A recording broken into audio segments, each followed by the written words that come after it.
Hello everyone. स्वागत है आपका आपके अपने YouTube channel Kanishka English classes में।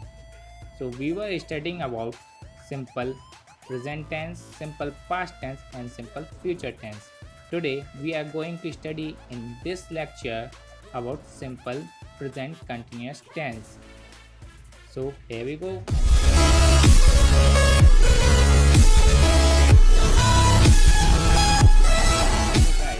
It's our fourth day of English learning. So we have learned about simple present tense. In that we have seen that a sentence can be made very easy way, like I come, you go, we go, and etc. In a similar manner, we have learned about simple past tense. In that we have learned subject plus verb second and object, like I came, you went. So here went is the second form of go.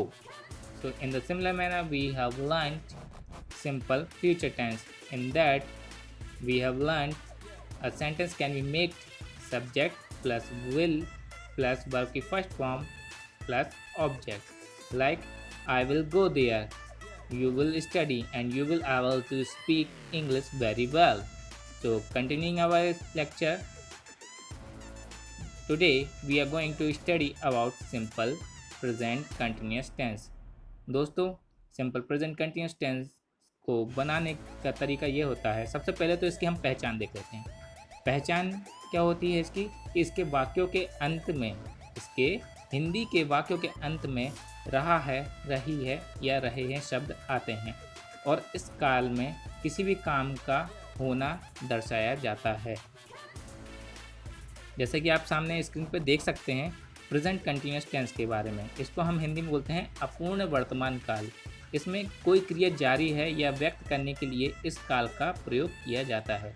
This tense is used to express whether a verb is in progress. Okay guys, like we are studying, so it is also a present continuous tense. And there is another use of this tense, like this tense can also be used to indicate the nearest future. नज़दीकी भविष्य काल दर्शाने के लिए भी इस काल का प्रयोग किया जा सकता है। ठीक है दोस्तों, जैसे कि कोई भी काम फ्यूचर में होने वाला ही है, ऐसा कोई अगर हमें अंदेशा होता है या ऐसी कोई बात होती है तो हम इस काल में ही बनाएंगे इसके सेंटेंस को। जैसे कि उसकी नई किताब जल्द ही आ रही, his new book is coming soon. So let's see, इस काल की पहचान होती है इस काल के वाक्यों के अंत में रहा है, रही है, रहे अक्षर आते हैं। जैसे कि मैं ऑलरेडी आपको इस की वीडियो की स्टार्टिंग में बता चुका हूँ कि इस काल की पहचान के बारे में और इसका सेंटेंस या इसका स्ट्रक्चर कैसे बनेगा। तो subject plus is am are plus verb की आईएनजी फॉर्म प्लस ऑब्जेक्ट। दोस्तों यहाँ पर हम हेल्पिंग वर्ब के रूप में is oblique am oblique are का यूज़ कर सकते हैं। Is oblique am oblique are depends upon the subject. Okay, तो कहाँ पर हमें इज़ का उपयोग करना है, कहाँ पर हमें एम का उपयोग करना है और कहाँ पर हमें आर का उपयोग करना है, ये सब हमारे कर्ता पर निर्भर करता है। और वर्ब के साथ आईएनजी फॉर्म आती है। जैसे आई के साथ एम का प्रयोग होता है, आई के अलावा अन्य किसी भी एक वचन, आई के अलावा अन्य किसी भी एक वचन कर्ता के साथ इज़ का प्रयोग होता है। जैसे he is doing a job, he is working with me. तो इस प्रकार के सेंटेंसेस में क्या एक वचनकर्ता के साथ इस का प्रयोग होता है और आई के साथ हमेशा एम का प्रयोग होता है। और दोस्तों मैं यहाँ पे आपको एक इंटरेस्टिंग बात बताता हूँ, एम का यूज़ प्रेजेंट कंटिन्यूस टेंस के अलावा कहीं पर भी नहीं होता। It's a fact, so you have learned it. और हमेशा एम का यूज़ आई के साथ ही होगा।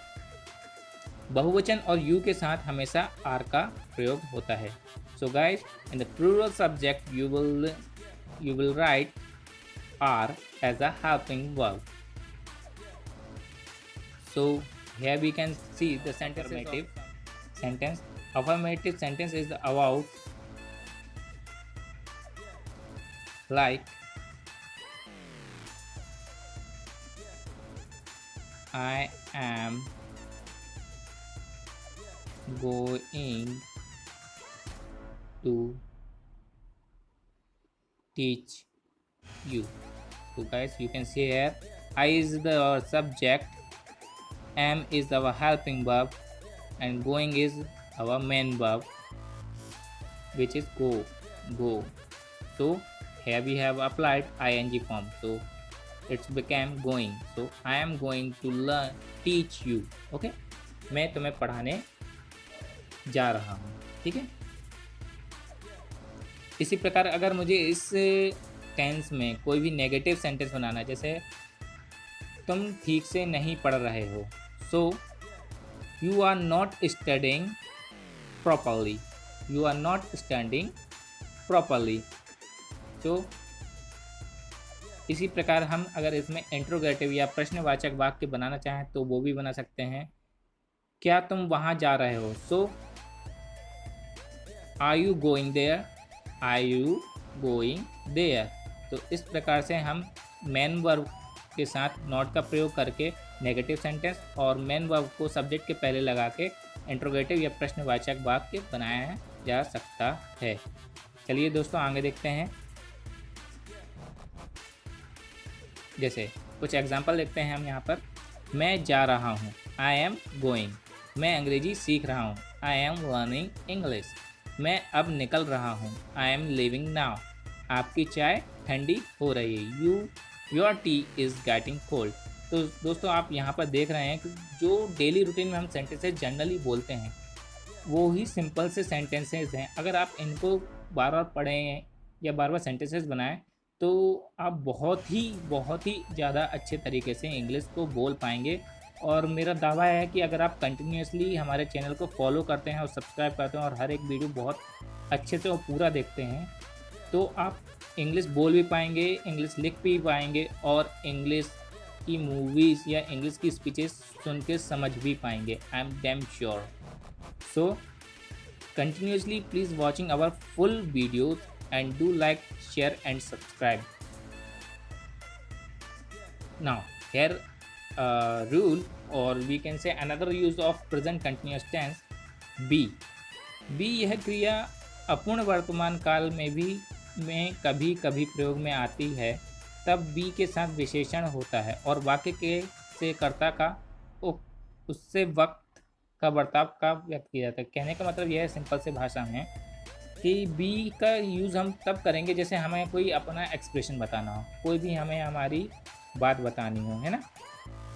जैसे कि मैं अभी बहुत गंभीर हूँ, मैं अभी बहुत सीरियस हूँ, सो आई एम बीइंग सीरियस। जैसे जनरली कहीं पे कोई मजाक चल रहा है और आप कोई बात सीरियसली बोलना चाह रहे हैं तो आप क्या कहेंगे, आई एम बीइंग सीरियस, मैं यह बात सीरियसली कह रहा हूँ। तो हमारे भावों को प्रकट करने के लिए भी हम बी का यूज़ करते हैं और ये प्रेजेंट कंटिन्यूस टेंस के अंतर्गत ही आता है। वह मूर्खतापूर्ण व्यवहार कर रहा है, ही इज़ बीइंग फुलिश। तो यहाँ पर दोस्तों देखा हमने कि जो हमारी मेन वर्ब थी वो ना आकर हमारा एडजेक्टिव आ रहा है, विशेषण का यूज़ कर रहा है। तो हमने क्या किया, मेन वर्ब को यूज़ में लाने के लिए बी के साथ आईएनजी फॉर्म का यूज़ किया है। So here we have he is being foolish, वह मूर्खतापूर्ण व्यवहार कर रहा है। Here I have applied some basic verbs, those can be used with the example। यहाँ पर मैंने कुछ वर्ब्स दी गई हैं जो कि हमारे वीडियो के लास्ट में होनी चाहिए और डेली हमको थोड़ी वर्ब्स और हमारा वोकैबुलरी पार्ट को इम्प्रूव करना है इंग्लिश बोलने के साथ साथ, इंग्लिश सीखने के साथ साथ, इंग्लिश ग्रामर सीखने के साथ साथ। तो मैं डेली आपको हर वीडियो में जब भी हमारा वीडियो आएगा उसके लास्ट में आपको मैं वर्ब्स देता हूँ, कुछ वोकैबुलरी देता हूँ जिसके कारण आप अपनी इंग्लिश को बोल पाने में मदद होगी। ठीक है, तो देखते हैं। Today we have accept, I accept your apology, है ना। मैंने आपकी प्रार्थना स्वीकार कर ली। मैंने यहाँ पर एग्जाम्पल के साथ साथ कुछ वर्ब्स हैं। आप भी जब आगे चल के इंग्लिश बोलेंगे तो आपको भी ये थोड़ा सा महसूस होगा कि आप ना चाह कर भी इंग्लिश ही बोल रहे हैं, मतलब आप हिंदी बोलना चाहेंगे तो भी इंग्लिश निकलेगी। तो ऐसे ही आपकी इंग्लिश इम्प्रूव होगी अगर आप कंटिन्यूसली हमारे वीडियोस को देखते हैं और कंटिन्यूसली प्रैक्टिस करते हैं।